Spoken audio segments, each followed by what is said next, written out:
In February 2016, I was hired as a senior lighting technical director to work on the Enterprise takedown sequence for the summer release of the feature film Star Trek Beyond.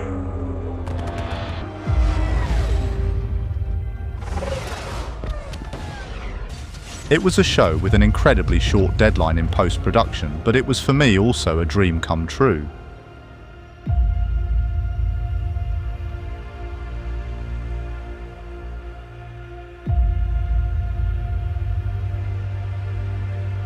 It's fair to say that Star Trek has been with me since I was a child. In fact, I was born only a year before it was first broadcast in 1966, and it will probably be with me when I'm an old man.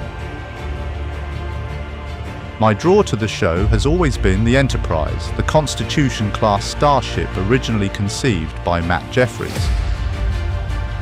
Of course, the stories they told, the engaging acting and the action way higher than any other consideration, but the concept of a starship journeying across the galaxy to other worlds on a 5-year mission was the draw for me as a young boy. It's often said that a whole generation of young people were inspired to take up careers in engineering, astrophysics, cosmology, and many other advanced vocations thanks to Star Trek. I consider myself amongst that group, although perhaps not in quite the same way.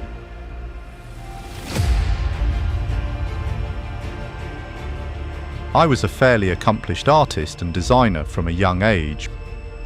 But all I really wanted to do was design and build spaceships for science fiction. In all honesty, I don't think I really wanted a proper job.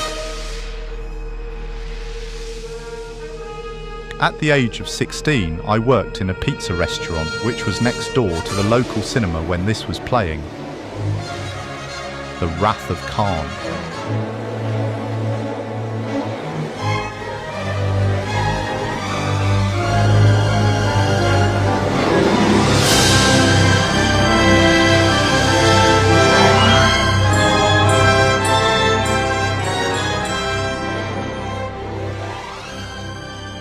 The Wrath of Khan, the search for Spock and the voyage home represented the best in Star Trek.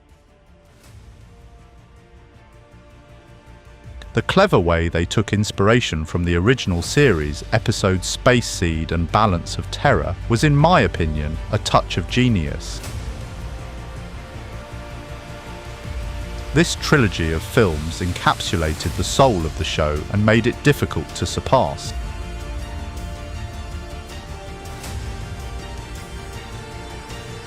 Wrath of Khan also featured the first all-CGI animated sequence in the form of the proposed Genesis effect. This again was an exciting prospect as computer artists were now looking into this new medium.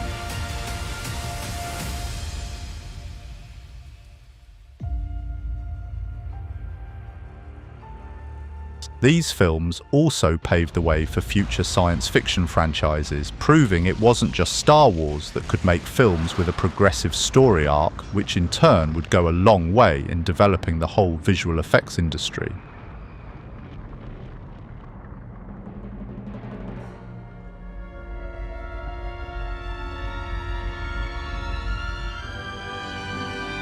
I guess the next best thing was the undiscovered country that fundamentally retired Kirk and the original crew to allow the next generation to continue the journey.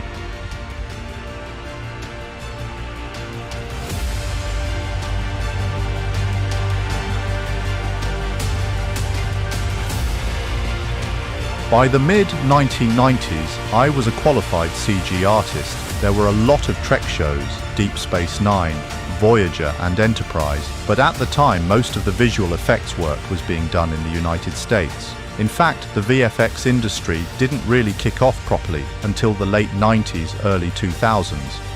And then it was only when London studios began to take on larger franchises like Harry Potter and Christopher Nolan's Batman film series did things begin to really start happening. Even then, it didn't ever look likely that artists in the UK would get the opportunity to work on anything in the Star Trek franchise. The show was homegrown in the United States, and it always looked like it was going to stay that way. Many of my friends and work colleagues began to get excited at the news of a new Star Trek movie under the direction of J.J. Abrams, and subsequently went abroad to work on the movie and later the follow-up film, Into Darkness.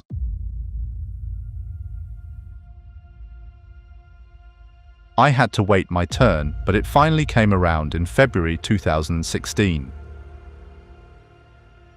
Star Trek Beyond was primarily shot in Canada. The post-production house Double Negative were more or less the sole vendor dealing with the execution of the VFX for the film. Most of the work had been scheduled to be done in Canada, but when it became apparent more help was needed, the Enterprise takedown sequence was moved to London.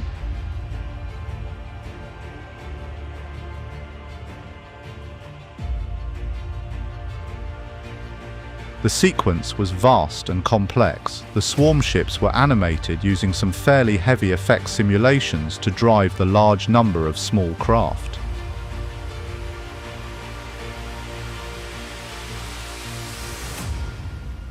The Enterprise interior and ship infrastructure had to be modeled to a high standard and run through dynamic simulations upon each stage of the Enterprise's imminent destruction.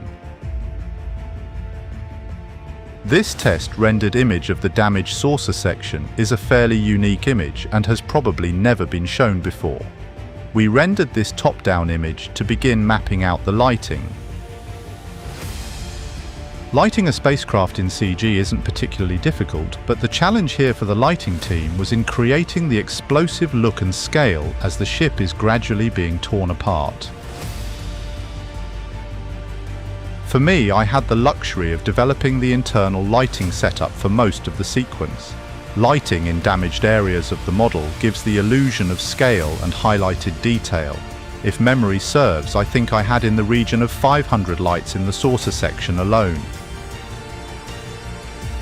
Constant model and FX updates were created and published for each shot to manage the continual continuity issues we faced as the Enterprise gradually crashes into the mountainous environment of the fictional planet Altimid. Huge CG environments of scaling rock faces and forests were made and laid out to complement and interact with the colossal crash sequence right up until the critically damaged Enterprise comes to bear.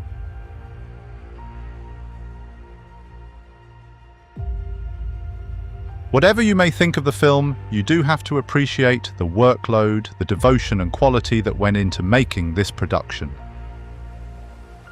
Clearly, there has been plenty of activity in the Star Trek universe, especially with Picard Season 3, which saw the Next Generation crew reunite, and there is the Captain Pike prequel series, Strange New Worlds. However, it is interesting that Star Trek Beyond was the last cinematic released feature film, and that is now more than 10 years ago. It has, however, been reported that things are about to change. With the departure of Alex Kurtzman from the franchise, Paramount have announced that they are taking Star Trek in an altogether new direction. New showrunners, a new crew, and a new feature film in the making. Perhaps even taking a few ideas from the original series and formulating that into something new. Who wouldn't love to see something inspired from the original episode, The Doomsday Machine? That could open the door to so many possibilities, but who knows?